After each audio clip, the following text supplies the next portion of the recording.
یہ باغ فدق مال فہ ہے۔ ابو بکر صدیق کا دور خلافت آیا، انہوں نے اسی طرح اس کی پیداوار کو تقسیم کیا۔ عمر فاروق کا دور خلافت آیا، انہوں نے اسی طرح مال کو تقسیم کیا۔ حضرت عثمان غنی کا دور خلافت آیا، انہوں نے اسی طرح مال کو تقسیم کیا۔ اور حضرت علی کا دور خلافت آیا، علی کا دور خلافت آیا۔ اگر باغ فدق فاطمہ کا حصہ تھا تو پھر حضرت علی نے اپنی اولاد کو کیوں نہ دیا؟ جس طرح ابو بکر نے تقسیم کی تھی اسی طرح حضرت علی نے تقسیم کی۔ حضرت علی المرتضی کے بعد حضرت حسن کا دور خلافت آیا، حضرت حسن کا دور خلافت آیا۔ اگر باغ فدق وراثت تھا، ابو بکر نے معاذ اللہ ظلم کیا تھا، عمر نے ظلم کیا تھا، عثمان نے ظلم کیا تھا، پھر حسن آ کر اس ظلم سے بچاتے نا۔ حضرت حسن کے دور میں بھی باغ فدق تھا، انہوں نے اسی طرح تقسیم کیا جس طرح ابو بکر نے تقسیم کیا تھا۔ جدھر کی ہوا چلتی ہے ادھر کا رخ نہ کرو، اپنے ایمان کو بچاؤ، اما ایمان کو بچاؤ۔ اور پھر حضرت حسین رضی اللہ تعالیٰ عنہ کا ذکر کرتے ہیں، حضرت امام حسن مجتبی کا ذکر کیوں نہیں کرتے؟ حضرت علی کے باقی بیٹیوں کا ذکر کیوں نہیں کرتے؟ او عقل کے اندھو، تم اہل بیت کے ذکر میں باقی صحابہ کو تنقید کا نشانہ بناتے ہو۔ صحابہ کے درمیان پیار کتنا تھا، صحابہ کے درمیان پیار کتنا تھا۔ سنو، عمر کی بیٹی نبی کے گھر میں، عمر کی بیٹی نبی کے گھر میں، نبی کی بیٹی علی کے گھر میں، علی کی بیٹی عمر کے گھر میں۔ کیا رشتے تھے، کیا رشتے تھے! کاش آج ان رشتوں کو بیان کیا جاتا، محبتیں عام کی جاتی۔ کاش آج رشتوں کو بیان کیا جاتا۔ اہل بیت کا ذکر کرتے ہوئے حضرت عمر فاروق پر طعن و تشنیع کرنے والوں، علی کی بیٹی عمر کے گھر میں، کہاں اس رشتے کا انکار کرو گے؟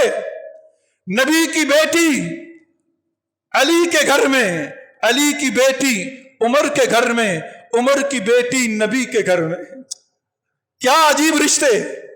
اور پھر جن ائمہ کو یہ مقدس ترین سمجھتے ہیں، اور ہم بھی کہتے ہیں ہاں ہاں، ان ائمہ کا حضرت ابو بکر سے رشتہ کیا تھا؟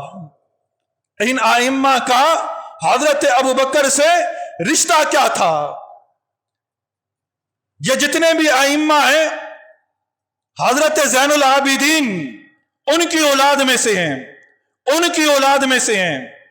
اب سنیے گا، حضرت ابو بکر صدیق رضی اللہ تعالی عنہ کے 3 بیٹے ہیں۔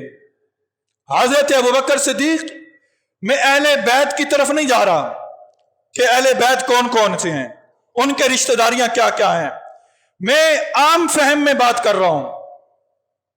آپ تفصیلاً علمی گفتگو سنتے رہتے ہیں، میں ایک عام سے بندہ ہوں، عام بندے کے ذہن کو سامنے رکھتے ہوئے بات کرتا ہوں۔ حضرت ابوبکر صدیق خلیفہ اول ہیں، یار غار یار مزار ہیں۔ کل قیامت کے دن نبی اٹھیں گے، ایک طرف ابوبکر ہوں گے، ایک طرف عمر ہوں گے، ان کا انکار کوئی نہیں کر سکتا، چاہے تم جتنے مرضی بکواسات کر لو۔ حضرت ابوبکر صدیق رضی اللہ تعالیٰ عنہ کے 3 بیٹے، یاد رکھنا میرے دوستوں، نوجوانوں، یاد رکھنا۔ حضرت ابوبکر کے کتنے بیٹے؟ 3 بیٹے۔ ڈرو نہ، برملا کہو، حضرت ابوبکر کے کتنے بیٹے؟ 3 بیٹے۔ ایک کا نام عبد الرحمن، ایک کا نام عبداللہ، ایک کا نام محمد، ایک کا نام محمد، ایک کا نام عبداللہ، ایک کا نام عبد الرحمن۔ عبد الرحمن اور محمد یہ 2 سگے بھائی، عبداللہ بھی ان کا سگا بھائی، لیکن اس کا انتقال ہو گیا، ان کا انتقال جلدی عمر میں ہو گیا، اوائل عمر میں ہو گیا۔ عبد الرحمن اور محمد، اے محمد تیرے کیا کہنے، وہ محمد بن ابی بکر، وہ محمد بن ابی بکر کہ جس کی پرورش کی کس نے؟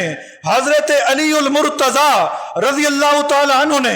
اور یہ محمد بن ابی بکر جو ہیں حضرت علی کے گھر رہتے تھے، لوگ باہر سے آتے پوچھتے بیٹا کس کا ہے، یہ کون ہے، یہ کون ہے، بیٹا کس کا ہے؟ حضرت علی جواب دیتے بیٹا علی کا ہے، پیدا ابو بکر سے ہوا ہے۔